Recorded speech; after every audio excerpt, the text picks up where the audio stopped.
The clock is ticking right now. In this very moment, ancient prophecies are converging with modern events in ways that should terrify and fascinate us all.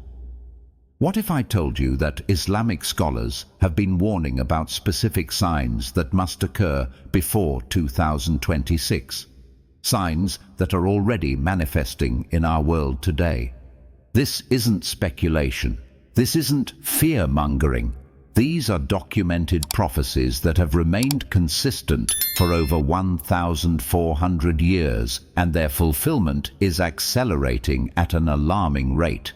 If you're watching this, you need to understand what's coming. Make sure you're subscribed and have notifications turned on, because what I'm about to reveal will change how you see current world events forever. And before we dive deep into these prophecies, I need to know, where are you watching this from right now? Drop your country or city in the comments below, because what's happening isn't isolated to one region. This is global, and I want to see just how widespread our community is as we uncover these truths together. Let's start with something that will shake you to your core. Islamic eschatology, the study of end times, contains incredibly specific prophecies made by Prophet Muhammad over 14 centuries ago. These aren't vague predictions that can be twisted to fit any narrative. They are precise, detailed descriptions of events, societal changes, and global phenomena that would be impossible for a 7th century man to fabricate unless he had access to divine knowledge. And here's what should terrify you. Many of these prophecies have already come true with stunning accuracy, while others are unfolding right before our eyes. The Islamic tradition divides the signs of the end times into two categories: the minor signs and the major signs. The minor signs are events that would gradually appear over time, serving as warnings to humanity that we're approaching the final chapter of human history. The major signs are cataclysmic, world-altering events that will unfold in rapid succession once they begin. What's crucial to understand is that Islamic scholars agree that most of the minor signs have already been fulfilled, and we are now in a transition period where the major signs could begin at any moment. Some scholars believe that based on the acceleration of these signs, we are entering a critical window that extends to around 2026, possibly marking the beginning of the major signs or the intensification of conditions that precede them. Let me give you a minor sign that will make your hair stand on end. Prophet Muhammad said, "Time will pass rapidly." Now you might think this is too general to be meaningful, but listen to how people describe their experience of time today. Don't you feel like years are passing like months? Doesn't it seem like just yesterday was 2020, and yet here we are? This isn't just psychological. Modern research shows that our perception of time is indeed accelerating due to the information overload we experience daily. Our brains are processing more stimuli than ever before, making time feel compressed. This prophecy seemed impossible to understand for centuries, but now in our hyper-connected digital age, it makes perfect sense. Another prophecy states, "Knowledge will be taken away and ignorance will prevail." Before you dismiss this, consider what's happening in our world right now. We have more access to information than any generation in history, yet misinformation, conspiracy theories, and willful ignorance are at epidemic levels. True scholars and experts are being dismissed while influencers and entertainers shape public opinion on critical matters. The prophecy doesn't mean information will disappear. It means true knowledge, wisdom, understanding, and critical thinking will become rare even as data becomes abundant. We're drowning in information but starving for wisdom. This is happening right now. The prophet also said there will be much killing and murder. We don't need statistics to see this is our reality. Wars, genocides, mass shootings, terrorism, state violence. The 20th and 21st centuries have witnessed bloodshed on scales that dwarf most of human history. The world wars alone killed over 100 million people. Regional conflicts continue to erupt with devastating regularity. Violence has become so normalized that we scroll past images of death and destruction with barely a pause. This normalization itself is part of the prophecy's fulfillment. Here's one that will disturb you. Women will be clothed yet naked. For centuries, scholars wondered what this could possibly mean. How can someone be both clothed and naked simultaneously? Look at modern fashion trends. Clothing that reveals more than it conceals. Transparent fabrics, body-tight garments that leave nothing to the imagination. This is precisely what the prophecy described. The prophet wasn't making a moral judgment in isolation. He was providing a sign, a marker of how societies would evolve as we approach the end times. This transformation of modesty standards has occurred globally in just the last century, exactly as foretold. The prophecies also speak of wealth and materialism reaching unprecedented levels. Wealth will be abundant, so much so that a man will be given 100 dinars and will still be dissatisfied. We live in the most prosperous era in human history, yet depression, anxiety, and dissatisfaction have never been higher. People with wealth beyond the wildest dreams of ancient kings feel empty and unfulfilled. The hedonic treadmill keeps accelerating. We acquire more, but feel less, consume more, but remain hungry. This spiritual emptiness amidst material abundance is exactly what was predicted. Now let's talk about something that connects directly to the urgency of 2026. There's a prophecy about the Euphrates River. The Euphrates will uncover a mountain of gold, and people will fight over it. For centuries, this seemed metaphorical or distant. But here's what should terrify you. The Euphrates is drying up right now. Due to climate change, damming, and regional water politics, the river that has sustained civilization for millennia is disappearing before our eyes. In recent years, water levels have dropped to historic lows, revealing archaeological sites and geographical features that have been submerged for thousands of years. Whether this mountain of gold is literal treasure, oil reserves, or valuable resources, the stage is being set exactly as prophesied. And with regional tensions already at breaking points, any discovery of significant resources could indeed trigger the conflict described in the Hadith. The prophet spoke of a time when the land of the Arabs will return to being meadows and rivers. Arabia is a desert, and for most of history, this prophecy seemed absurd. How could a desert transform into green meadows? Yet, climate scientists are now documenting significant changes in the Arabian Peninsula's climate patterns. Archaeological evidence proves that Arabia was indeed lush and green thousands of years ago, and climate models suggest that cyclical changes could make it green again. More immediately, massive irrigation projects and climate shifts are already bringing greenery to regions that have been barren for centuries. This prophecy isn't about the distant future, it's describing transformations happening in our lifetime. Here's something that will make you question everything you thought you knew about progress. The prophet said, "The barefoot, naked, destitute shepherds will compete in constructing tall buildings." For 1,400 years, this prophecy was puzzling. Then came the oil boom in the Arabian Gulf. Within a single generation, Bedouin tribes living in tents in the desert became among the wealthiest nations on earth. And what do we see? The Burj Khalifa in Dubai, the tallest building in the world, Saudi Arabia's Kingdom Tower set to surpass it. These nations are literally competing to build the tallest structures exactly as prophesied. This wasn't metaphorical. It was a precise prediction of societal transformation that has occurred in our time. The minor signs also include moral and social decay that feels uncomfortably familiar. A man will obey his wife and disobey his mother. This isn't about gender roles in a simple sense. It's about the breakdown of traditional family structures and the prioritization of individual desires over familial obligations.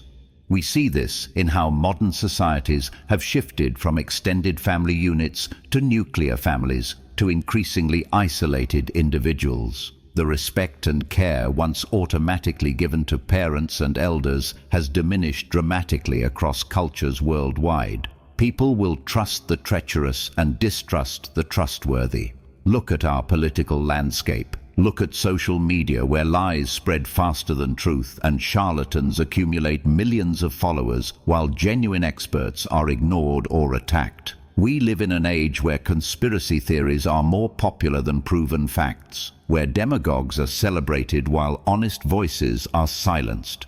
This inversion of trust is a perfect fulfillment of this prophecy. The prophet also warned, music and musical instruments will become widespread, and drinking alcohol will become common.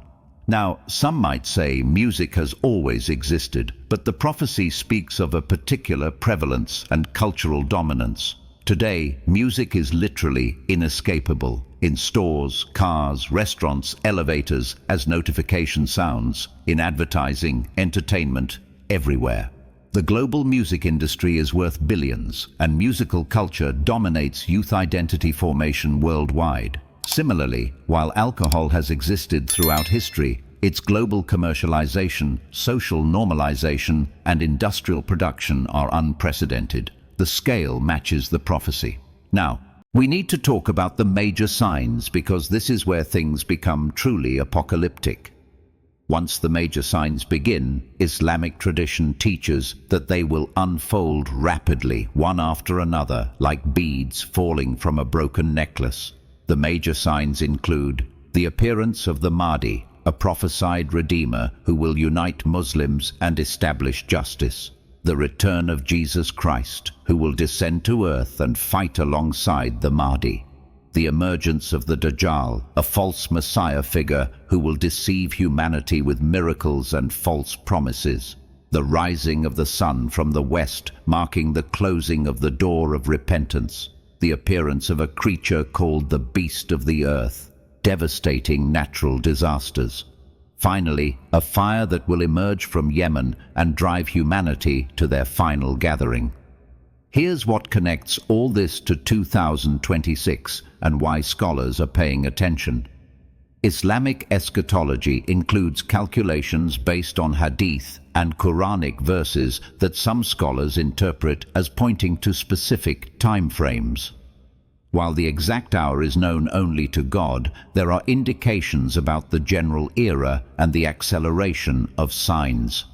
Some scholars note that we're approaching significant Islamic calendar dates, and that the convergence of multiple minor signs reaching fulfillment simultaneously is unprecedented. Additionally, geopolitical situations in the Middle East, particularly involving Syria, Iraq, Israel, and the surrounding regions, align with specific prophecies about conflicts that precede the major signs. The prophecy about the Dajjal is particularly chilling when you understand the details. This figure will emerge during a time of great global chaos and offer solutions that seem miraculous. He will have powers that appear supernatural, bringing rain to drought-stricken lands, restoring life to barren earth, even seeming to raise the dead. He will command vast wealth and resources, and most of humanity will follow him, believing he is their savior. But believers are warned that he is the ultimate deceiver, the Antichrist figure whose purpose is to lead humanity astray from truth. He will be blind in one eye, a specific physical characteristic, and will have the letters KFR, kafir, meaning disbeliever, written on his forehead, visible to believers. Now, here's where it gets disturbing for our modern context. The Dajjal's deception will be so complete because he will utilize systems that humanity has already accepted. Some scholars interpret the prophecies as suggesting he will control financial systems, making it impossible to buy or sell without allegiance to him. Does that sound familiar? In an age of digital currencies, social credit systems, and centralized financial control, the technology for such control already exists. Central bank digital currencies are being rolled out globally. The infrastructure for total economic control is being built right now, and most people are welcoming it for the sake of convenience. The prophecies state that the Dajjal will travel the entire earth in 40 days, except he cannot enter Mecca and Medina, which will be protected. For centuries, this seemed impossible. How could anyone travel the whole world in 40 days? Today, with air travel, this is trivial. But more significantly, if you understand this metaphorically as influence rather than just physical presence, we already live in a world where ideas, images, and messages circle the globe instantly. A figure with control over media and technology could indeed influence the entire world simultaneously. The return of Jesus is described in detail that should fascinate Christians and Muslims alike. Islamic tradition teaches that Jesus never died but was raised to heaven by God, and he will return to earth as a practicing Muslim praying behind the Mahdi. He will descend at a white minaret in Damascus. And it's worth noting that Damascus has been at the center of conflicts and prophecies for the past decade. Jesus will break the cross, kill the swine, and abolish the jizya tax, effectively establishing that there is only one truth, one path, and inviting all of humanity to it. He will defeat the Dajjal at a location near modern-day Israel and then reign for a period before his natural death and burial. What's fascinating is how these prophecies intersect with current geopolitical realities. The conflicts in Syria, the situation in Jerusalem, the regional power struggles involving Iran, Saudi Arabia, Turkey, and other nations, all of these align with prophetic descriptions of the pre-major signs era. The prophecy speaks of a massive battle at a place called Dabiq in Syria, which has already become symbolically significant in modern conflicts.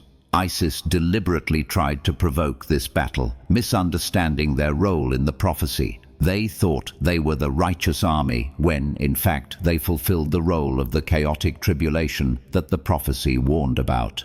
There's a prophecy about the conquest of Constantinople before the final hour. Now, Constantinople is modern-day Istanbul, which was conquered by Muslims in 1453. But some scholars interpret this as referring to a second conquest, or a broader meaning about Rome or Western civilization. Others suggest it's about a spiritual or ideological conquest rather than military. What's undeniable is that we're witnessing a global ideological struggle between different civilizations and value systems, and the fault lines are becoming more pronounced every year. Let me tell you about a prophecy that is less known but deeply relevant. The prophet said there would be a great smoke that fills the earth, affecting believers mildly but severely afflicting disbelievers.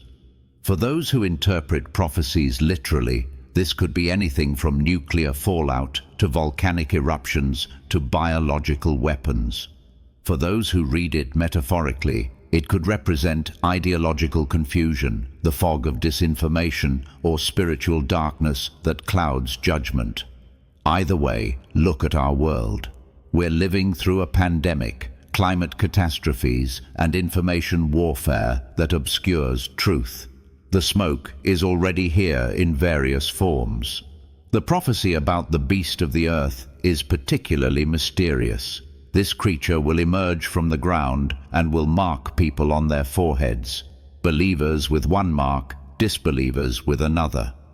This will make faith visible and remove all ambiguity about where people stand. Some modern interpretations consider whether this could relate to biological implants, digital identification systems, or genetic marking technologies. We're already moving toward a world where vaccination records, biometric IDs, and even neural implants are becoming normalized. The technology to mark humanity already exists. The question is how it will be implemented and by whom. Here's something that should shake you. The prophecy says that toward the end there will be 3 major landslides, one in the east, one in the west, and one in Arabia. Geological instability is increasing globally. Earthquakes in unusual locations, volcanic activity in dormant volcanoes, sinkholes appearing suddenly. Our planet's crust is more unstable than we'd like to admit. Whether these landslides are natural disasters, nuclear devastation, or catastrophic events we haven't yet imagined, the Earth's stability is clearly decreasing. The rising of the sun from the west is described as the sign after which repentance will no longer be accepted. This represents a fundamental cosmic shift, a reversal of the natural order so profound that it forces humanity to acknowledge divine power. But by then, it's too late for those who denied. Scientists discuss pole shifts and magnetic reversals that could alter how we perceive sunrise and sunset. While we can't predict such an event, it's not scientifically impossible. It's happened before in Earth's history. The point of the prophecy is that there will come a moment when the door closes, when the test of faith ends, because the answers become undeniable. Now, let's address the elephant in the room. Why 2026 specifically? Islamic scholars don't claim to know the exact date of the end times. That knowledge belongs to God alone. However, several factors converge around this time frame that have captured attention. First, we're approaching 1,500 years since the Prophet Muhammad's mission began, and significant historical cycles in Islamic history often span centuries. Second, the acceleration of minor signs has reached a critical mass. More signs are fulfilled now than ever before. Third, geopolitical tensions in the Middle East are reaching boiling points that align with prophetic descriptions of the conflicts preceding the major signs. Fourth, technological capabilities now exist to fulfill prophecies that seemed impossible just decades ago. Some scholars point to hadith that describe the generation that will witness the end times as living in a period of approximately 100 to 150 years where signs accumulate rapidly.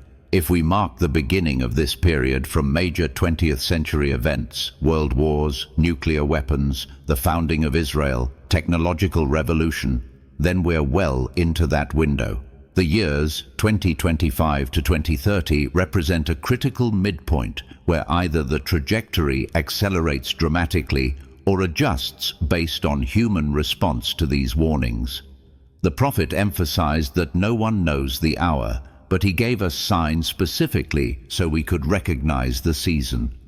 We might not know the day or year, but we can recognize that we're living in the era the prophecies described. Think about it this way. Someone in the year 1 couldn't honestly claim most of these signs were fulfilled. Someone in 1800 would see some, but not most. But someone in 2024, looking honestly at the world, has to acknowledge that nearly every minor sign has manifested in some form. That's not coincidence. That's prophetic accuracy that demands our attention. Here's what you need to understand about the purpose of these prophecies. They're not meant to create fear for fear's sake. They're meant to serve as wake-up calls, as opportunities for humanity to return to truth before it's too late. Every prophecy about moral decay and social breakdown is also an invitation to resist those trends. Every warning about deception is also a call to seek and uphold truth. The prophecies exist to help believers navigate the confusion of the end times, to recognize falsehood when it appears with all the trappings of truth. The Islamic tradition emphasizes that even in the darkest times, even when the Dajjal seems triumphant, believers must hold firm to faith. The Prophet described believers in that era as holding hot coals in their hands. That's how difficult and painful it will be to maintain faith when the entire world seems to have been deceived. But he also promised that those who remain steadfast will receive rewards beyond measure, and that the period of trial, though intense, will be limited. What should you do with this information? First, don't panic, but don't be complacent either. Understand that we're living in significant times, and our choices matter more than we might think. Second, seek knowledge. Learn about these prophecies from authentic sources. Understand what they really say versus what sensationalists claim.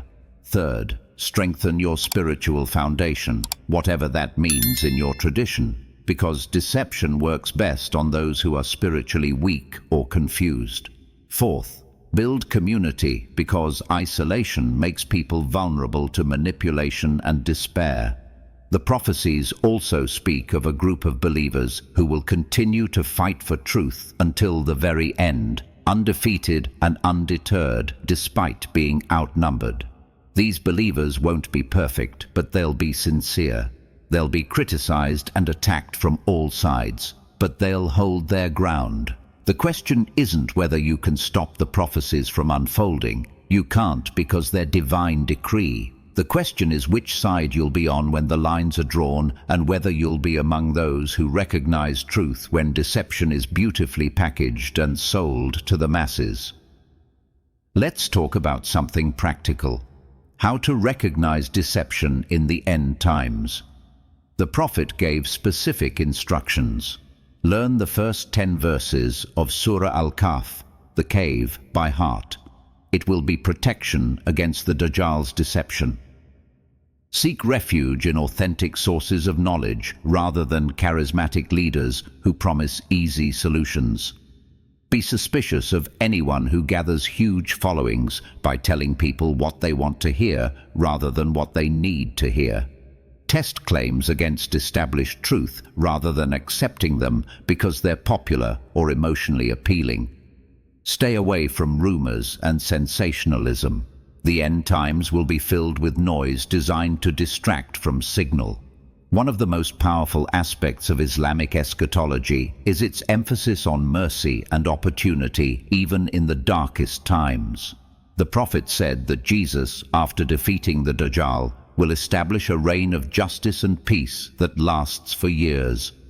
During this time, prosperity will be abundant, conflicts will cease, and even dangerous animals will become docile.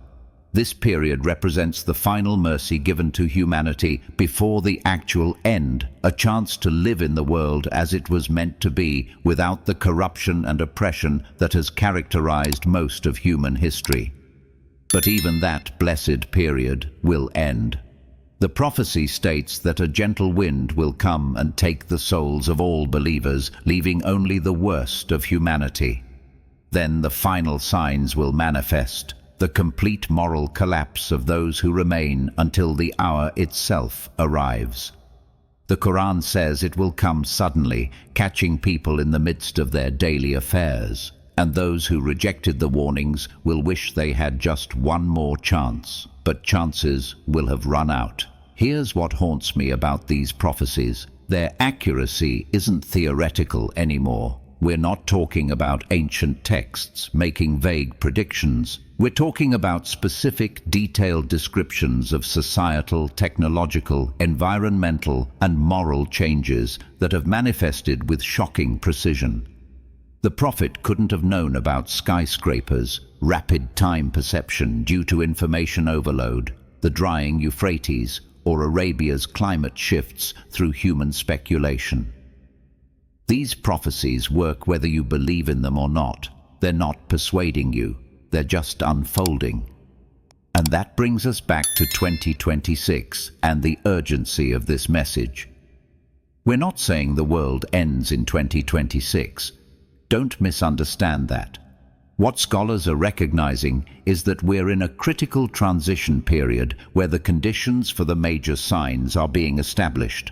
The geopolitical chess pieces are moving into position.